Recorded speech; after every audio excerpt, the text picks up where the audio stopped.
बिस्मिल्लाहिर्रहमानिर्रहीम। अस्सलामुअलैकुम नाज़रीन अकराम, नई वीडियो में आपको खुश आमदीद कहते हैं। हमास की जानिब से शुरू किए जाने वाले अल कुदस ऑपरेशन के नए मरहले का आगाज कर दिया गया है।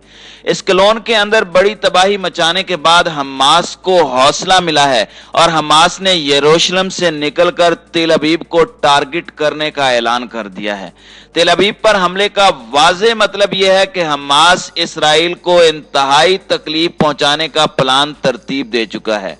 सवाल यह है कि एस्कलोन से कहानी तेल अवीव तक कैसे पहुंची। इसकी बड़ी वजह यह है कि इस्राएली एयर डिफेंस सिस्टम आयरन डोम बैठ गया है। दूसरी अहम वजह यह है कि इसराइल को मुंह तोड़ जवाब देने के लिए हमास नई टेक्नोलॉजी मुतारिफ करवा चुका है। पिछली वीडियोस में हम आपको A120 और R160 रॉकेट से मुतालिक बता चुके हैं। इन हमलों में बदर 3 को भी इस्तेमाल किया जा रहा है। अब नई टेक्नोलॉजी ने इस्राएली एयर डिफेंस सिस्टम आयरन डोम को मुकम्मल डिसीव किया है।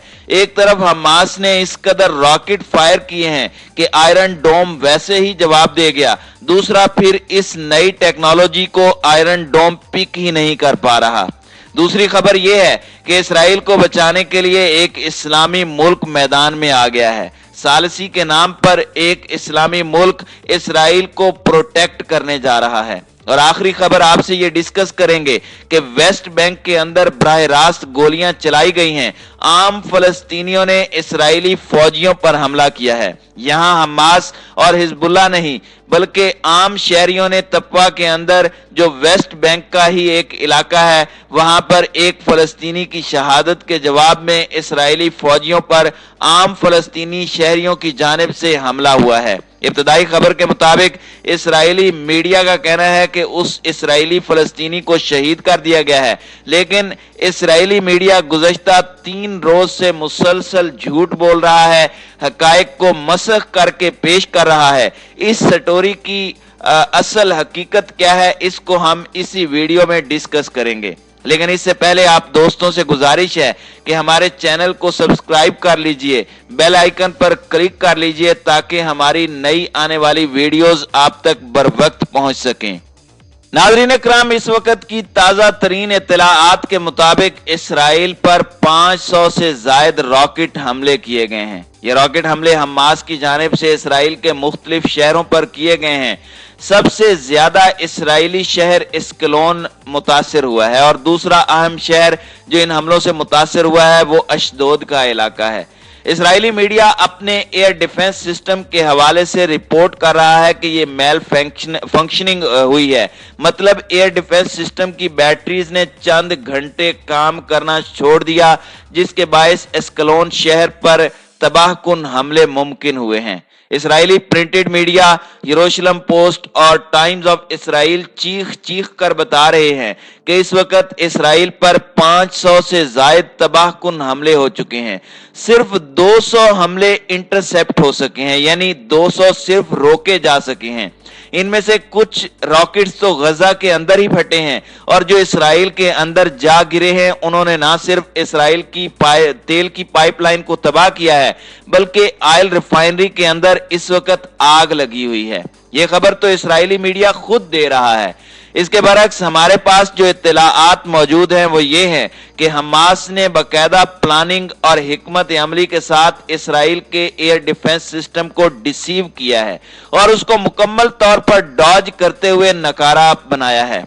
अब आप सवाल करेंगे कि कैसे। हम आपको गुज़श्ता वीडियोस में A120 और R160 के बारे में बता चुके हैं। अब आपको आज हम एक नए मिसाइल के बारे में बताएंगे जो हमास की जानिब से इन हमलों में इस्तेमाल किया गया है और उस मिसाइल का नाम सिज्जील मिसाइल है। सिज्जील मिसाइल ने एस्कलोन शहर को तहस नहस करके रख दिया है और इस वक्त वहां सफ़े मातम बिछी हुई है। ये 2 सालों के बाद पहली मर्तबा ऐसा हुआ है कि एस्कलोन शहर के अंदर हमास या दीगर जिहादी तंजीमों के हमलों से अमवात वाक़ हुई हैं। इसराइल ये सोच भी नहीं सकता था कि हमास इस हद तक जाएगी। अब जब हमास को इन हमलों के बाद हौसला अफजा कामयाबियां मिली हैं, तो उन्होंने एक नया प्लान लॉन्च कर दिया है जो अल कुदस ऑपरेशन के तहत ही होगा, जिसका मकसद इसराइल को मुंह तोड़ जवाब देते हुए उसके मजालिम का भरपूर जवाब देना है। नाज़रीन इकराम, ये ऑपरेशन एक तरह से फाइनल ऑपरेशन है जिसमें डू या डाई की सिचुएशन पैदा हो चुकी है। गजा के अंदर भी एक अफसोसनाक सूरत हाल ये पैदा हुई है कि इसराइली हमलों के नतीजे में वहां 2 मंजिला इमारत मुनहदिम हुई है। अभी तक वहां पर शहादतों या हलाकतों के हवाले से कन्फर्म इतलाआत मौसूल नहीं हो सकी। एस्कलोन और दीगर इलाकों की बदतरीन सूरत हाल के बाद अब हमास ने इसराइल को धमकी देते हुए कहा है कि हम अब तेल अबीब को निशाना बनाएंगे, और तेल अबीब को निशाना बनाने का वाज़ेह मतलब यह है कि इसराइल की बुनियादें हिला दी जाएंगी। तेल अबीब पर हमले का प्लान करके इसराइल की जड़ें काटने का प्लान हमास ने तरतीब दे दिया है। अब इस तमाम सूरत हाल में एक इस्लामी मुल्क दरमियान में आ गया है जो कि इसराइल को सेफ करना चाहता है, इसराइल को महफूज रास्ता देना चाहता है। यह ऐसा मुल्क है जिसके सऊदी अरब के साथ गहरे मरासिम हैं। इस मुल्क में हुकूमत अमेरिका की मर्जी और मंशा के साथ आई थी, यानी अमरीकी हिमायत याफ्ता हुकूमत इस वक्त वहां पर है। और फिर मजे की बात यह है कि इस मुल्क के ईरान के साथ कोई ताल्लुकात नहीं है, और उसकी वजह यह है कि हमास, हिजबुल्लाह और दीगर मलीशियाओं को इस वक्त ईरान ही मिसाइल और दीगर इक्विपमेंट फराहम कर रहा है जो कि इस वक्त इसराइल के खिलाफ इस्तेमाल हो रहे हैं। वो इस्लामी मुल्क कोई और नहीं, मिस्र है। मिस्र ये कह रहा है कि दोनों तरफ से होने वाले हमले बंद करो, बजाय इसके कि मिस्र फलस्तीन और मस्जिद अक्सा के अंदर होने वाले मजालिम पर मुजम्मती बयान जारी करता या कोई अमली किरदार अदा करता, उसने दोनों तरफ के हमलों को बंद करने की अपील की है। लेकिन इसके बरक्स उर्दन ने इसराइल की भरपूर मुजम्मत करते हुए कहा है कि इसराइल आग के साथ खेल रहा है और उसे ये खेल बहुत महंगा पड़ने वाला है।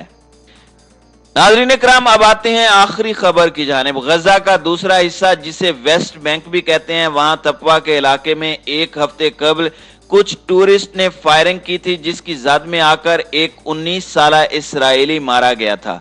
आज जो ताजा वाकया हुआ है वो ये है कि इस इलाके में एक गाड़ी पर 2 मुसल्लह अफराद आए हैं और उन्होंने इसराइली फौजियों पर हमला किया है और फायरिंग का निशाना बनाया है।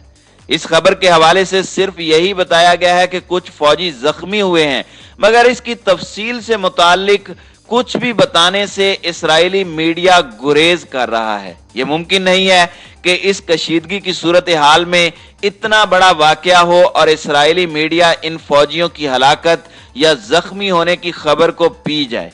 इसके बरक्स उन 2 सवारों से मुतालिक इसराइली मीडिया बता रहा है कि उनमें से एक जवाबी फायरिंग के नतीजे में शदीद जख्मी हुआ और फिर अस्पताल जाकर दम तोड़ गया। नाज़रीन इकराम, इसराइली मीडिया बुनियादी तौर पर झूठ बोलकर और हकायक को मसख करके बयान कर रहा है, लेकिन सच हमेशा बाहर आकर रहता है और बाहर आकर रहेगा। इसराइल पर यह एक नया कयामत खेज दिन गुजरा है और इंशाअल्लाह ईरानी हिमायत याफ्ता मलीशियाओं और हमास के जरिए इसराइल के दिन गिने जा चुके हैं और उसकी तबाही जल्द मुकद्दर हो चुकी है। जी तो नाज़रीन इकराम, आपकी आज की वीडियो के हवाले से क्या राय है? आप अपनी राय का इजहार कमेंट सेक्शन में जरूर कीजिएगा।